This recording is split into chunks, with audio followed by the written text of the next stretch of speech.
की आज खासदार धानोरकरांनी ही बैठक या ठिकाणी आयोजित केली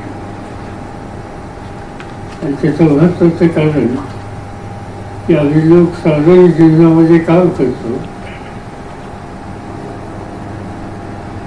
अनेक गोष्टी बोलत असतो, पण प्रत्यक्ष ग्राउंड लेवलची जी सिच्युएशन आहे ती जाणून घेण्याच्या संबंधीची संधी त्या अशा संवादामधून मिळत असते. आणि आज या ठिकाणी या संवादामध्ये अतिशय चांगल्या पद्धतीने अपील केली, तर त्याच्यामध्ये जवळपास सगळे उद्योग, व्यापार, वैद्यकीय क्षेत्र, न्यायालयाचं क्षेत्र, विविध अशा सगळ्या क्षेत्राच्या संबंधीची एकंदर स्थिती आहे, त्याच्यामध्ये काही सुधारणा करण्याची गरज आहे या संबंधीची मांडणी त्याचे जाणकार लोकांनी केली. त्याचा उपयोग हा आम्हाला सगळ्यांना होईल. ही सगळी भाषणं ऐकल्याच्या नंतर माझ्या समोर एक गोष्ट लक्षात आली की अजूनही लोकांचा समज आहे की आम्ही राज्य सरकारमध्ये काहीतरी पदाधिकारी आहोत. ही गोष्ट खरी की तुम्ही लोकांनी मला महाराष्ट्राचं 4 वेळेला मुख्यमंत्रीपदाची जबाबदारी दिली, मला केंद्रामध्ये जबाबदारी दिली, ती संरक्षण खात्याची असेल किंवा 10 वर्ष शेती खात्याची असेल. या सगळ्या सत्तेच्या क्षेत्रात आम्ही ज्यावेळी काम करतो तेव्हा अनेक निर्णय ते घेत असतो. पण माझा व्यक्तिगत अनुभव दुसरा आहे की आम्ही हे निर्णय घेत असतो, त्याच्यापेक्षा सुद्धा मला अधिक समाधान ज्यावेळी मी सत्तेत नसतो त्यावेळी येतं. आणि त्याचं महत्त्वाचं कारण की कुठल्याही जिल्ह्यामध्ये गेलो, कुठेही गेलो, कुठल्याही व्यवसायाच्या क्षेत्रामध्ये गेलो तर ग्राउंड लेवल सिच्युएशन काय ही खऱ्या अर्थानं तुम्ही सत्तेत नसल्याच्या नंतर समजतं. सत्तेत असताना साधारणतः आम्ही कुठेही गेलो तर आम्ही उत्तम काम केलं, बहुत अच्छा काम किया, आज किया, हमेशा लोग रहेंगे, ऐसी बातें सुनने के लिए मिलती है. मगर इनमें सच्चाई कहा था तो कितनी होती है बात अलग सुनिए, मगर इस तरह की बातें सुनने के लिए मिलती है. मगर जब हम हुकूमत में रहते हैं, गाँव में जाते हैं, लोगों के साथ संवाद करते हैं, तब देखने के लिए मिलता है कि ग्राउंड लेवल सिचुएशन क्या है.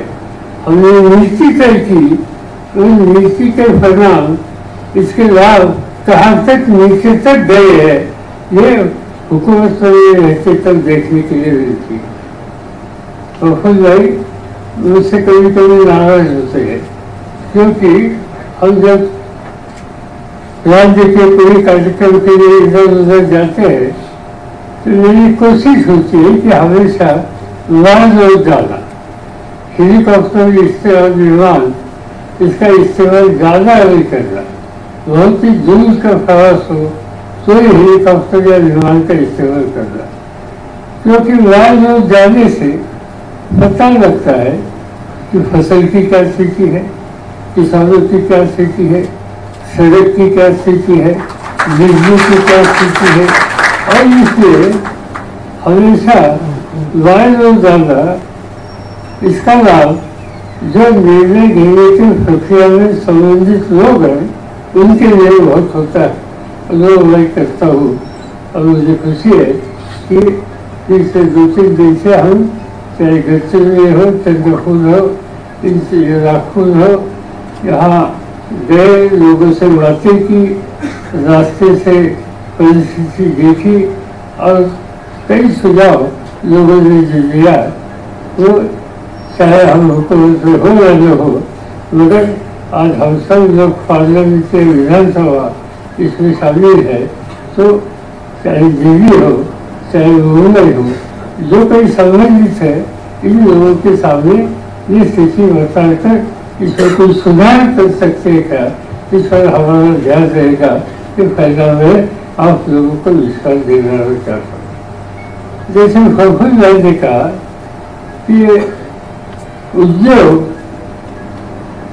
ये एक ऐसा फील्ड है कि जिसको हमेशा बढ़ा लेने के लिए कोशिश करनी चाहिए। किसी से तरक्की के रास्ते भर जाते हैं हम तो तब करेंगे जब उस स्टेट का इन्वेस्टमेंट क्लाइमेट इम्प्रूव हो जाए। मुझे याद है कि एक जमाने में दुनिया में देश में सबसे बड़ा टेक्सटाइल उद्योग बावले में था। आज लोगों में हाल में 1 या 2 मिल रही है। क्या होगा? एक दत्ता सावंत नाम के एक ट्रेड लीडर हमारे साथी थे, विधानसभा में हम साथ करते थे, मगर उन्होंने एक आंदोलन किया, नील का कारोबार बंद किया। वो शायद 15 दिन के लिए 10 दिन के लिए कभी कभी स्ट्राइक होता है, तो उन्होंने मेहनत तक किया और इसका नतीजा ये हो गया कि इनका टेक्सटाइल सेक्टर ठीक हो गए और मुंबई में आज टेक्सटाइल का नाम नहीं रहा। और इससे दूसरा एक फायदा हो गया। अभी जैसे यहाँ भी बताया गया कि यहाँ कपास का फसल होता है और टेक्सटाइल नील की बात की गई, सुझाव दिया गया।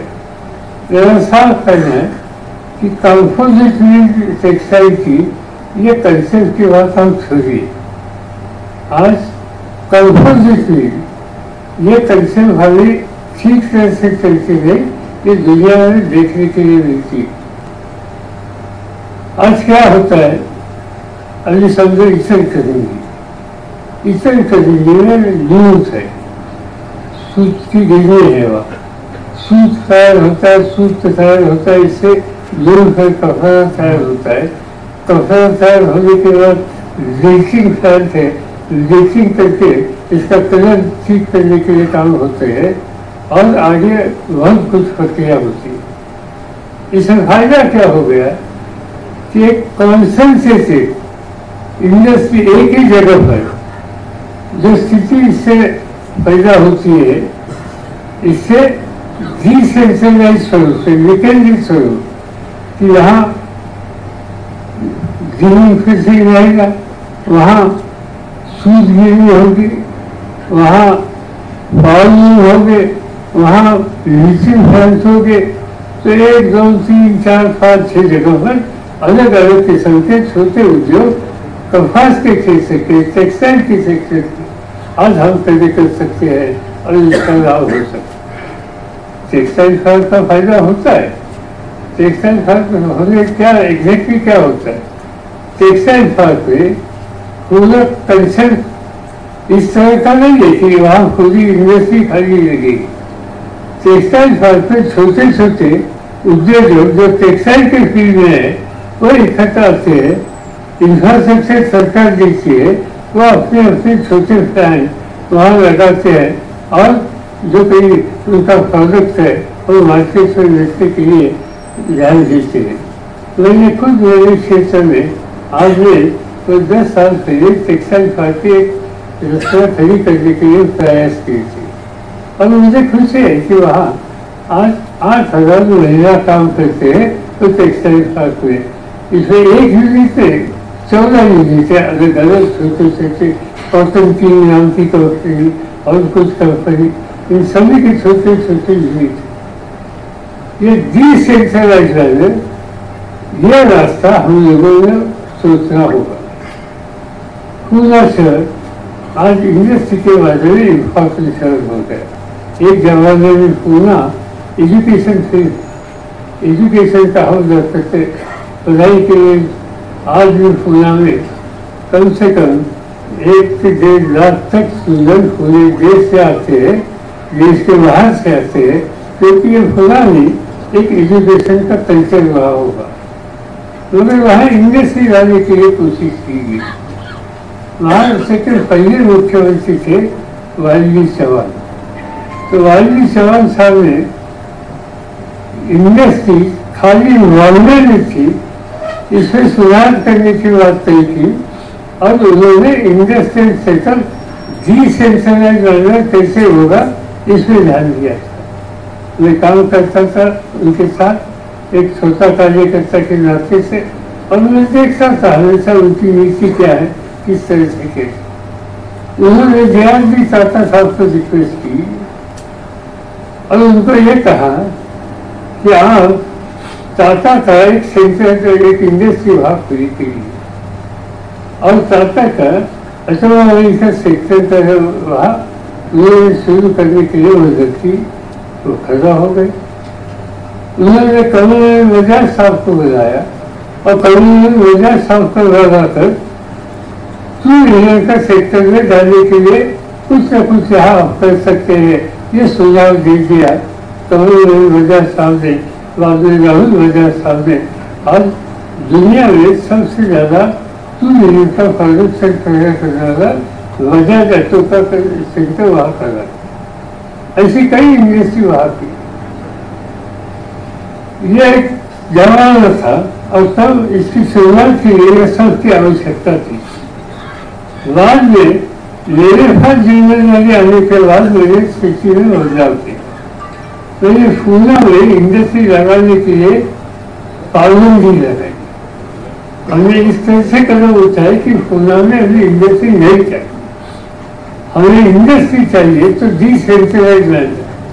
पूना से एक चाकर नाम का गाँव है, उस चाकर में ऑटोमोबाइल के पास बनाने वाले 50 से ज्यादा यूनिट है और उनकी वजह तेलको को होती है और तेलको को होती है, बजाज को होती है, और ये अपना कारोबार करते हैं। वहाँ के छोटे उत्पादक वहाँ अपना अपनी फैक्ट्री चलाते हैं।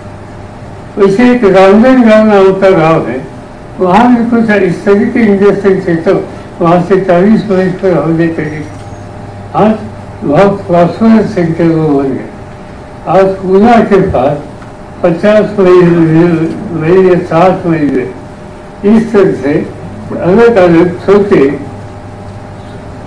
11 या 12 इंडस्ट्रियल सेटअप हो गए।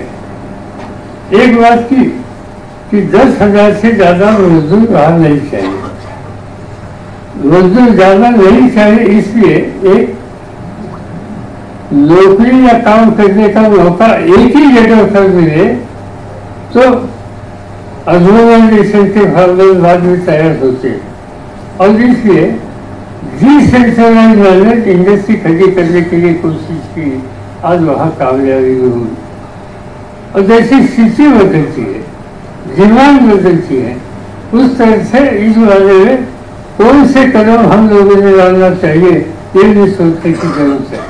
मुझे याद है एक दिन मुझे पूना के पास एक हिंदौली नाम का गांव है, जो पूना से एक 15-20 किलोमीटर पर है, और वहाँ एक चीनी मिल हो रही थी। मुझे बुलाया फाउंडेशन के लिए, चीनी मिल का काम शुरू करने के लिए। हमारे साथी थे, हम गए वहाँ, फाउंडेशन तो लगाया और मैं खड़ा जब रहा भाषण देने के लिए, तो मैंने कहा कि आप लोगों ने यहाँ चीनी मिल लगाने के लिए मुझे यहाँ बुलाया। हमने जो कोकोनट ब्रेक करते हैं, नारियल धोते हैं, वो भी यहाँ छोड़ दिया, मगर मैं कहना चाहता हूँ कि यहाँ चीनी मिल होगी। लोग अजीब है, इसके लिए आपको बुलाए, आपने ये सब प्रोग्राम में शामिल हो गई और आप बोलते हैं राज्य के मुख्यमंत्री के नाते से यहाँ चीनी मिल हो रही है, क्या के लिए आपको बुलाया? लेकिन कहा ठीक है, मैं चीनी में आपको लगानी है कि इतना 40 बजे तक मैं आपको जगह देता हूँ। मुझे ये जगह दूसरे काम के लिए आइडिया लगती है, और मेरे दिमाग में तब बात थी कि आगे का सेक्टर ये IT सेक्टर होने वाला। सह्याद्रीची उंची म्हणजे